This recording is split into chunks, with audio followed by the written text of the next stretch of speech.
नमस्कार दोस्तों, स्वागत है आप सभी का हमारे इस चैनल पर। तो दोस्तों, आज बात करने वाले हैं हम लोग प्रधानमंत्री नरेंद्र मोदी जी को क्या 2025 में नोबेल पीस प्राइज मिलने वाला है। मैं ऐसा क्यों बोल रहा हूं दोस्तों, क्योंकि हाल ही में ट्विटर पर अभी नोबेल पुरस्कार के लिए पीएम मोदी का नाम बहुत ज्यादा सुनने को आ रहा है। The deputy leader of Nobel Peace Prize Committee, Asli Tuje, has said that Prime Minister Modi is the biggest contender for the Nobel Peace Prize ahead of the 2024 elections. He has said that Prime Minister Modi is the most reliable face of peace in the world. Very, very important development coming in. He said that Prime Minister Modi is the most trusted leader for stopping war and only he can establish peace. और हाल ही में Nobel peace prize के committee member के एक सदस्य ने नरेंद्र मोदी जी को इसका प्रमुख दावेदार बताया है। Prime Minister Modi has intervened on a positive note in the Ukraine crisis, warning Russia against using nuclear weapons. And I'm obviously very happy to see that. I think any responsible leader in the world should give this message. And it's all the more important when it comes from a powerful country like India. Modi has been Prime Minister for some years now, and he's one of the elder statesmen of this world. And I think that lends him credibility. And it's interesting to see that India, that has in a record time gone from being a developing country to becoming one of the primary economies of this world, India is taken more seriously. And when India speaks, it tends to be with a friendly voice and without threats. तो दोस्तों, आज ही इसी मुद्दे पर हो गई आपसे बात, तो बने रहिए हमारे साथ। क्या नरेंद्र मोदी जी को 2025 में नोबेल पीस प्राइज मिलने वाला है, तो इसी के बारे में डिटेल में बात करेंगे आप लोगों के साथ। पुरस्कार क्या होता है और यह कौन से सन में देने का शुरुआत हुआ था, और साथ ही आपको यह किन किन क्षेत्रों में दिया जाता है ये बताएंगे दोस्तों। तो दोस्तों, स्वीडिश के एक वैज्ञानिक और एक व्यवसायी ने नोबेल प्राइज देने की शुरुआत की। उन्होंने वैज्ञानिक ने डायनामाइट की खोज किया था, जिसे उसके मृत्यु के बाद उसको बहुत अधिक धन मिल गया था। उसी को पुरस्कार के रूप में, नोबेल प्राइज़ के रूप में लोगों को दिया जाता है दोस्तों। नोबेल प्राइज़ सन 1901 में सबसे पहली बार दिया गया था। साथ ही इनमें कुछ महत्वपूर्ण क्षेत्र है जिन पर लोगों को नोबेल पुरस्कार दिया जाता है। वो क्षेत्र इसका देने का उद्देश्य यह था दोस्तों कि मानव जाति में सबसे बड़ा उपकार किया हो, और साथ ही मनुष्य या मानव जाति को किसी न किसी तरीके से अधिक तरीके से लाभ पहुंचाया हो। तो दोस्तों, मुख्यतः नोबेल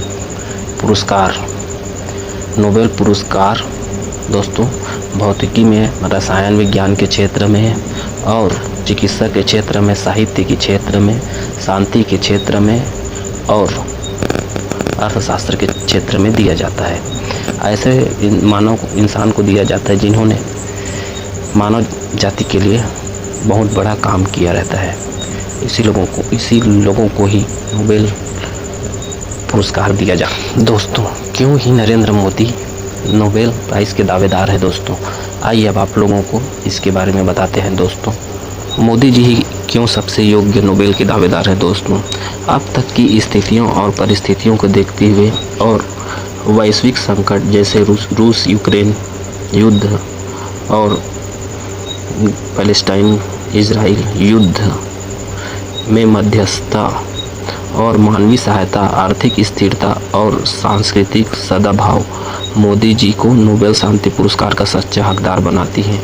वे न केवल भारत बल्कि विश्व के लिए शांति के प्रतीक है। यदि पुरस्कार शांति के वास्तविक योगदान पर आधारित है तो मोदी जी को ही मिलना चाहिए, जहां भारत के वैश्विक छवि को और मजबूत करेगा दोस्तों। आप लोगों को क्या लगता है दोस्तों, क्या मोदी जी को नोबेल पुरस्कार मिलना चाहिए? नीचे कमेंट में बताएं। क्या एक नेता जो युद्ध के बीच शांति का संदेश देता है, वैश्विक संकटों में मानवता की रक्षा करें और भारत जैसे विशाल देश को एकजुट रखें, नोबेल शांति पुरस्कार का हकदार नहीं है।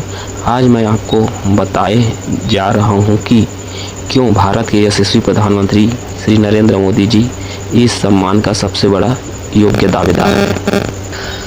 वैसे तो माननीय मोदी जी बीजेपी के प्रमुख नेता हैं और साथ ही आरएसएस का भी सदस्य है।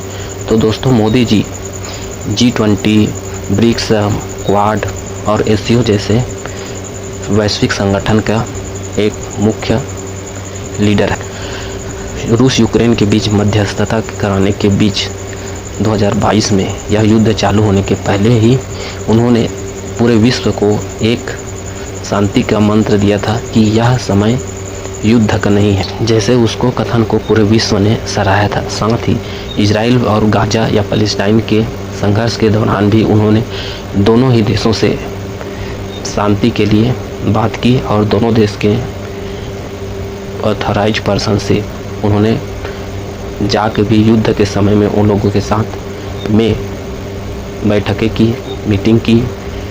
इसीलिए भी यह शांति के पक्ष में जाता हुआ एक उसकी सोच को हम लोगों के साथ में उसकी छवि शांति के जैसे दिखा थी। दोस्तों पर्यावरण के क्षेत्र में भी मोदी ने महत्वपूर्ण कदम उठाए हैं, जिसमें अंतर्राष्ट्रीय और सौर संगठन हो, चाहे नेट जीरो 2070 तक का लक्ष्य हो और स्वच्छ भारत मिशन भी इसमें मुख्य तौर पे शामिल है, जो नरेंद्र मोदी जी के काम को दर्शाता है। साथ ही दोस्तों मोदी जी ने आर्थिक और सामाजिक विकास भी किया है, जैसे कि हम भारत देश में डिजिटल क्रांति, जी है दोस्तों, हमारे देश में भी करोड़ों लोगों के बीच में डिजिटल क्रांति ला दी है।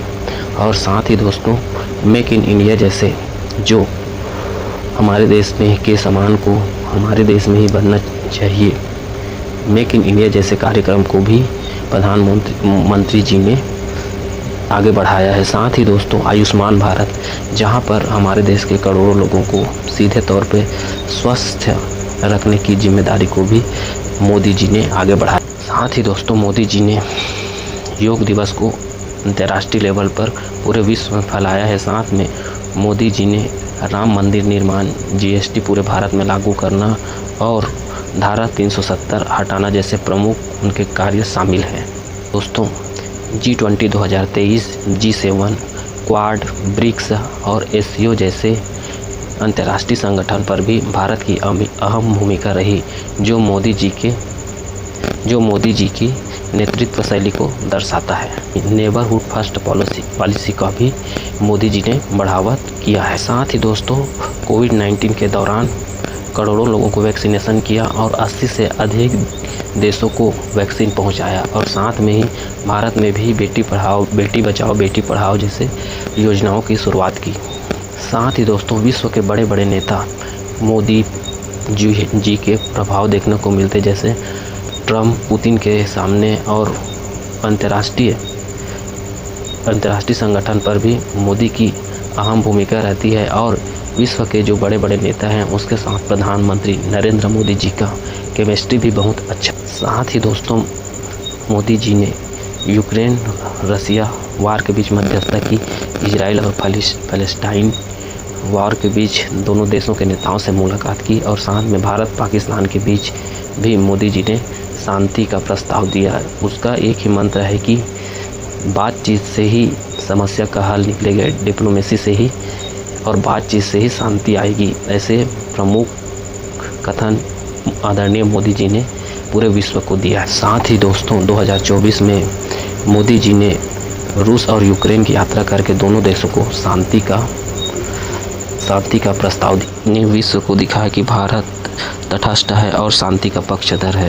साथ ही दोस्तों नॉर्वेजियन नोबेल समिति के उपाध्यक्ष असले टोजे ने कहा, मोदी जी शांति की आशा है, क्या वह नोबेल के योग्य नहीं है दोस्तों?